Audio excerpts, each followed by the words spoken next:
There's something very human about the desire to want to soar. I have a 3-year-old son, and the first time he saw a plane, he looked up in the sky, he stared at it, and he was just amazed by it. It's about giving people the opportunity to do things in an aircraft that they maybe wouldn't have the opportunity, for one reason or another, to do in real life. People tell us that, oh, I could never do that. I don't know how to fly an airplane. We show you you can.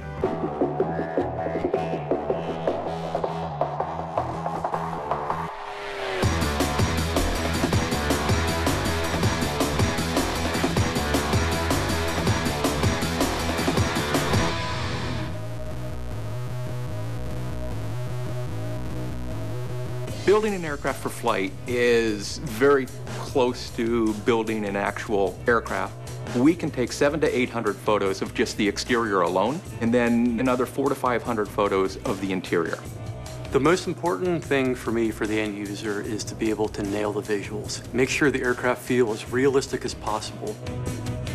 The instruments are the heart of the simulation aspect of Microsoft Flight. If I'm coming in for a landing on a foggy, windy day, I can't see the runway, I can use the right instruments to get that plane down safely on the ground.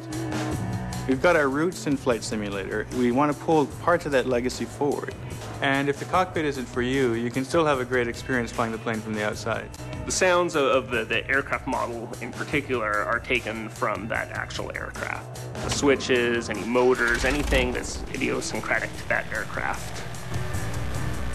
When I saw the A5 for the first time, I was completely blown away by the design of it. Its cockpit was sort of modeled after a luxury sports car. Well, I think you look at the A5 and you see the future of aviation at the consumer level. You see what flying can be. The Icon A5 was a perfect match for our vision. It's the airplane players are first introduced to during the free experience. There's no one else out there we'd rather partner with than Microsoft to try to bring aviation to the consumer and bring it in a fun, exciting, visceral, dynamic way.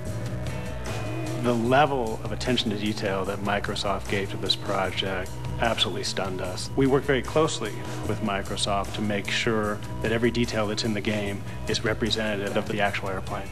Icon was able to provide us CAD drawings. It gave us a model that was definitely more accurate. We went to their facility in Tehachapi, California. Put the aircraft down, put the mics up, start recording it. We run it through its RPM paces. We apply the appropriate decals. We apply the chrome. We apply the rubber for the tire.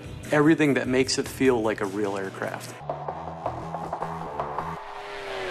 They created basically a virtual game for us that we were allowed to then play. And then by playing and actually flying the airplane, we were then able to give detailed feedback. And that's how we were able to get the A5 in flight to be so similar to how the A5 flies in real life. The best thing about Microsoft Flight to me is the focus on the experience of flying, not about the act of operating an airplane. That's a fundamental shift. I can do things in the game that I wouldn't be able to do in real life, but that I have a lot of fun pushing myself to do. You don't need a joystick, you don't need to use your keyboard, okay? Grab a mouse and go.